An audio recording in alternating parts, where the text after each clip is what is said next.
ஆசீர்வாதத்தையும் சமாதானத்தையும் குடும்பத்தில் எல்லா வளத்தையும் கொடுக்கும்படியாக நம்ம பிரார்த்தனை செய்து பிரார்த்தனையோடு கூட நம்ம என்ன செய்யலாம் அந்த கேக்கை வெட்ட போகிறோம். அருமையாக நம்ம வந்திருக்கிற 2 விருந்தினர்கள் அவங்க என்ன செய்வாங்க, கேக் கட்டிங் பண்ணுவாங்க. எல்லோரும் கிளாப் பண்ணலாமா?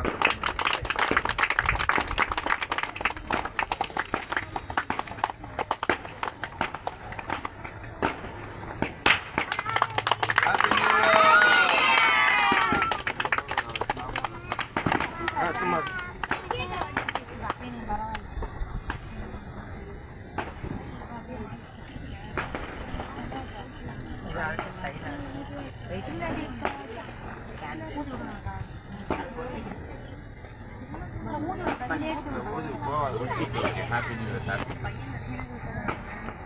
நீங்கள்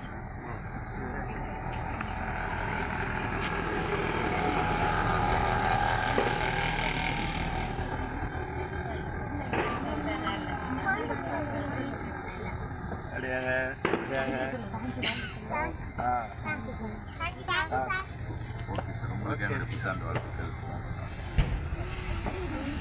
ஓகே, ஹாப்பி நியூ இயர். ஒரு பாடல் ஒன்று மேலே ரேடியோவில் போடுவாங்க, அது வரைக்கும் அப்படியே என்ன செய்யலாம், சிரிச்ச முகத்தோடு அப்படியே இருக்கு.